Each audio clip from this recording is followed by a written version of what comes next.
When you were hiring, and I know you teach at the University of Toronto, what do you look for in the leaders, in high performers? Like, what is it that strikes you about someone and you say, hey, that person is going to be an amazing leader? And, one of the things I get every semester, because I co-teach with a colleague, Jody and Goldhar, and we see this course not as just, it's a course in healthcare strategy and system strategy, but it's also a leadership training course because it's part of the Master's in Health Administration program. And we see ourselves as training the next generation of leaders. And so, we're very careful and selective about the type of folks that we bring in to the class to be guest lecturers. And some of them have been part of your previous videos. I mean, they're people that you would aspire to in terms of leaders.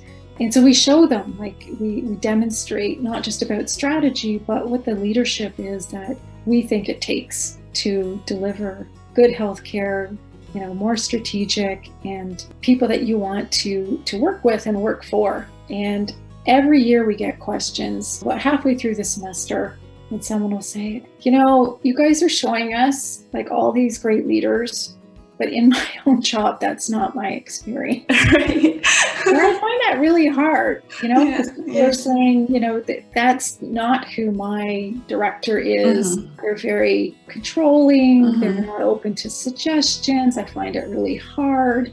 And so we always have conversations about that, recognizing that is one of the challenges, right? And that the feedback that we always give is think about what's in your locus of control and how you can demonstrate the type of leadership that you aspire to in your own role. And just kind of keep focused on that. Change what you can, provide the feedback, take some risks, but be comfortable with the fact that, not everybody is there yet. Hopefully we'll get there over time and we'll become more leaderful as a system, but everybody's in a different place. And so you need to develop the skills to kind of manage through that.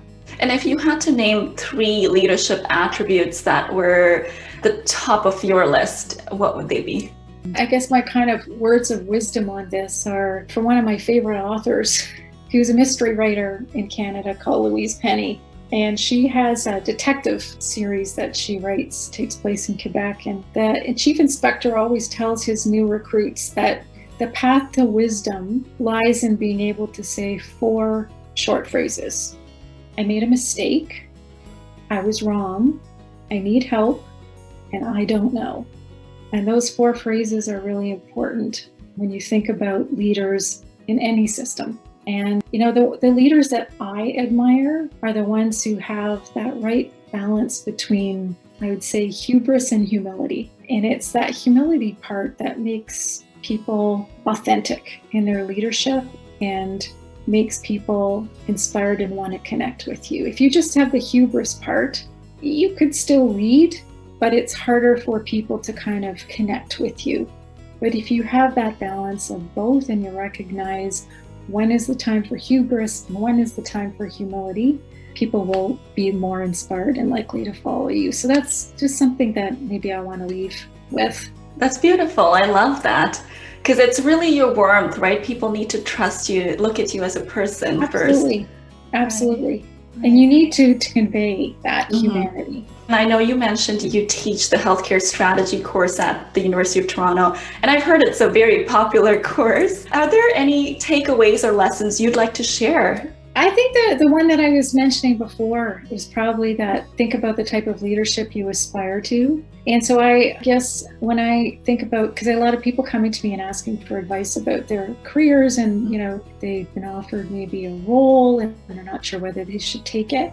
So I come back to kind of 2 things that I think are important when choosing a role or a career path is think about the people that you work with, and particularly the leader that you're going to be working with. Is this someone that I respect and I want to work with? And secondly, is this job a job in which I'm going to learn a lot and be able to grow a lot?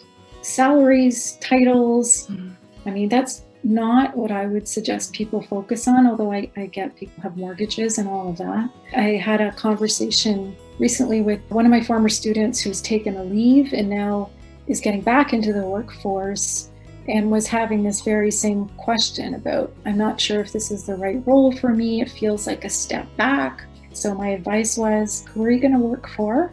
And is this a job that you think would be interesting, where you can grow and learn? And if you can answer yes to those two questions, I think it's a good bet.